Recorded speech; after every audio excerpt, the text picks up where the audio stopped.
નમસ્તે. ચાલો વાત કરીએ વૈદિક યુગની. સામાન્ય રીતે જ્યારે આપણે આ શબ્દ સાંભળીએ ત્યારે શું થાય? આપણા મગજમાં એક સ્થિર, જાણે કે હજારો વર્ષોથી બદલાઈ જ ન હોય તેવી સંસ્કૃતિનું ચિત્ર આવી જાય છે. બરાબર ને? પણ હકીકત એનાથી ઘણી અલગ છે. આજે આપણે એ જ સમજવા જઈ રહ્યા છીએ કે વૈદિક યુગ કોઈ એક યુગ નહોતો, પણ એ તો પરિવર્તનનો, બદલાવનો એક આખો દોર હતો.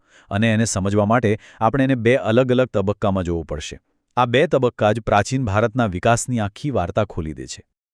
તો આપણે આખી વાતને કઈ રીતે સમજીશું? સૌથી પહેલાં આપણે એ જોઈશું કે આ યુગ ખરેખર પરિવર્તનનો યુગ કેમ હતો. પછી આપણે એક બહુ જ રસપ્રદ સફર કરીશું, પશુઓ ચરાવવાથી લઈને હળ ચલાવવા સુધીની. આ બદલાવે કેવી રીતે એક નવી સામાજિક વ્યવસ્થા ઊભી કરી એ પણ જોઈશું. એ પછી આપણે વૈદિક લોકોની દુનિયાને જોવાની દ્રષ્ટિ અને તેમના પવિત્ર ગ્રંથો વિશે જાણીશું. અને છેલ્લે આ બધા ટુકડાઓને જોડીને મહાન વૈદિક પરિવર્તનનું આખું ચિત્ર સ્પષ્ટ કરીશું. તો ચાલો શરૂ કરીએ આપણા પહેલા મુદ્દાથી, પરિવર્તનનો યુગ. અહીં આપણો મુખ્ય હેતુ એ જૂની ધારણાને તોડવાનો છે કે વૈદિક યુગ એક જ જેવો હતો. ના, વાસ્તવમાં એ બે તદ્દન જુદા જુદા સમયગાળાથી બનેલો છે, જેની લાક્ષણિકતાઓ પણ એકદમ અલગ હતી. આ રહી એ સમયરેખા જે બધું જ સ્પષ્ટ કરી દેશે. જુઓ, પહેલો તબક્કો છે પ્રારંભિક વૈદિક કાળ, જે લગભગ ઈસવીસન પૂર્વે 1500થી 1000 સુધી ચાલ્યો. અને પછી આવે છે ઉત્તર વૈદિક કાળ, ઈસવીસન પૂર્વે 1000થી 600 સુધી. આ બંને વચ્ચે લગભગ 500 વર્ષનો ગાળો છે. અને આ 500 વર્ષમાં જબરદસ્ત ફેરફારો થયા. આ તફાવતોને સમજવા એ જ આખા યુગને સમજવાની ચાવી છે. હવે આપણે આવીએ છીએ એ મુદ્દા પર જે આ બધા પરિવર્તનના મૂળમાં હતો, એટલે કે પશુપાલનથી કૃષિ સુધી. આ માત્ર આર્થિક બદલાવ નહોતો, આ એક ભૌગોલિક ક્રાંતિ પણ હતી. ચાલો જોઈએ કે કેવી રીતે જગ્યા અને ટેકનોલોજીના બદલાવે ઇતિહાસનો આખો માર્ગ જ બદલી નાખ્યો. અહીં તમને આખો ફેરફાર એક નજરમાં દેખાશે. પ્રારંભિક વૈદિક લોકો ક્યાં રહેતા હતા? સપ્તસિંધુ, એટલે કે 7 નદીઓના પ્રદેશમાં. તેમની આખી અર્થવ્યવસ્થા પશુઓ પર, ખાસ કરીને ગાયો પર ચાલતી હતી. પણ પછી આવ્યો ઉત્તર વૈદિક કાળ, અને લોકો પૂર્વ તરફ આગળ વધ્યા, ગંગાના વિશાળ મેદાનોમાં. આ કેવી રીતે શક્ય બન્યું? લોખંડની શોધથી. લોખંડના મજબૂત ઓજારોથી ગાઢ જંગલો સાફ કરવાનું સહેલું બન્યું, અને ખેતી માટે જમીન મળી. બસ આ જ એક ક્ષણ હતી જ્યારે અર્થતંત્રનું કેન્દ્ર પશુઓમાંથી ખસીને હળ અને ખેતર પર આવી ગયું. આ એક વાક્ય પ્રારંભિક વૈદિક સમાજનું આખું સત્ય કહી દે છે. ગાયો તેમની સૌથી મોટી સંપત્તિ હતી. વિચાર કરો, એ સમયમાં ગાય માત્ર દૂધ આપતું પ્રાણી નહોતી, એ જ પૈસા હતા, એ જ સ્ટેટસ સિમ્બોલ હતું.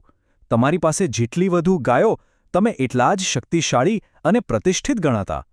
તો હવે સવાલ એ છે કે જ્યારે લોકોની કમાણી અને રહેવાની રીત બદલાઈ, તો શું સમાજ એવો ને એવો જ રહ્યો?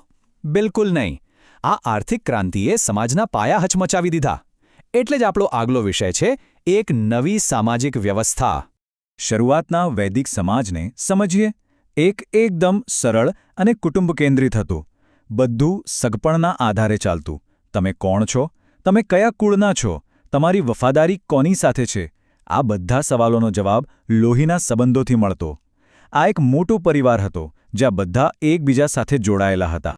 પણ પછી આવ્યો ઉત્તર વૈદિક કાળ, અને અહીં બધું બદલાઈ ગયું. પેલું જે સગપણ આધારિત કુટુંબ જેવું સમાજનું માળખું હતું, એ હવે કામ નહોતું કરતું. કેમ? કારણ કે હવે લોકો એક જગ્યાએ સ્થિર થઈને ખેતી કરવા લાગ્યા હતા, વસ્તી વધી રહી હતી, અને સમાજ વધુ ને વધુ જટિલ બની રહ્યો હતો. અને આ જ જટિલતામાંથી જન્મ થયો વર્ણ વ્યવસ્થાનો. સમાજને કામના આધારે 4 ભાગમાં વહેંચવામાં આવ્યો. બ્રાહ્મણ એટલે કે વિદ્વાનો અને પૂજારી, ક્ષત્રિય એટલે કે શાસકો અને યોદ્ધાઓ, વૈશ્ય એટલે વેપારીઓ અને ખેડૂતો, અને શૂદ્ર એટલે કે સેવા કરનારા. આ એકદમ અલગ, એક સ્તરવાળી, ઊંચ નીચવાળી સમાજ વ્યવસ્થાની શરૂઆત હતી. અને એની અસર તો ભારતીય સમાજ પર આજે પણ જોવા મળે છે. સારું, તો આર્થિક અને સામાજિક ફેરફારો તો આપણે જોયા, પણ લોકોની વિચારસરણી અને માન્યતાઓનું શું? ચાલો હવે એ સમજીએ. આપણો આગલો વિભાગ છે વૈદિક દ્રષ્ટિ અને ગ્રંથો. વૈદિક લોકો માટે પ્રકૃતિ જીવંત હતી. તેઓ માનતા હતા કે કુદરતની શક્તિઓ જ દેવતાઓ છે, જે તેમના જીવનને નિયંત્રિત કરે છે. જેમ કે ઇન્દ્ર, જે વાદળો અને વરસાદના દેવતા હતા. અગ્નિ, જે દેવતાઓ અને મનુષ્યો વચ્ચે સંદેશાવાહક હતા. અને સૂર્ય, જે જીવન આપનાર ઊર્જાનો સ્ત્રોત હતા. તેમની પૂજા પ્રકૃતિની જ પૂજા હતી. અને આ જ સમયગાળામાં જ્ઞાનના એ 4 મહાન ગ્રંથો રચાયા જે આજે પણ ભારતીય સંસ્કૃતિનો આધાર છે. 4 વેદ: ઋગ્વેદ, જેમાં દેવતાઓની સ્તુતિઓ છે; યજુર્વેદ, જે યજ્ઞની વિધિઓ શીખવે છે; સામવેદ, જેને ભારતીય સંગીતનું મૂળ ગણવામાં આવે છે; અને અથર્વવેદ, જેમાં જાદુ, દવા અને રોજિંદા જીવનની વાતો છે. આ પુસ્તકો માત્ર ધર્મગ્રંથો નહોતા, એ આવનારી સદીઓ માટે ભારતીય વિચારધારાનો પાયો બન્યા. તો અત્યાર સુધી આપણે જે પણ અલગ-અલગ મુદ્દાઓ પર વાત કરી, ચાલો હવે એ બધાને એક સાથે જોડીએ. હવે આપણે મહાન વૈદિક પરિવર્તનનું સંપૂર્ણ અને સ્પષ્ટ ચિત્ર જોઈશું. આ કોષ્ટક આપણી આખી ચર્ચાનો સાર છે. એક બાજુ છે પ્રારંભિક વૈદિક યુગ, સપ્તસિંધુ પ્રદેશ, પશુપાલન અને કુટુંબાધારિત સમાજ. અને બીજી બાજુ છે ઉત્તર વૈદિક યુગ, ગંગાના મેદાનો, ખેતી અને વર્ણ આધારિત સમાજ. જુઓ કેટલો મોટો તફાવત છે. આ જ એ પરિવર્તન છે જેણે પ્રાચીન ભારતને એક નવી દિશા આપી. અને અંતમાં ચાલો એક સવાલ સાથે આ ચર્ચા પૂરી કરીએ, જે આપણને આગળ વિચારવા માટે મજબૂર કરે. પશુપાલનમાંથી ખેતી તરફનો આ જે મોટો બદલાવ આવ્યો, એણે ભારતના પહેલા મહાન નગરો અને સામ્રાજ્યોના ઉદય માટેનો માર્ગ કેવી રીતે તૈયાર કર્યો? કારણ કે આ પરિવર્તન કોઈ અંત નહોતો, એ તો ભારતીય ઇતિહાસના એક નવા અને ભવ્ય અધ્યાયની શરૂઆત હતી.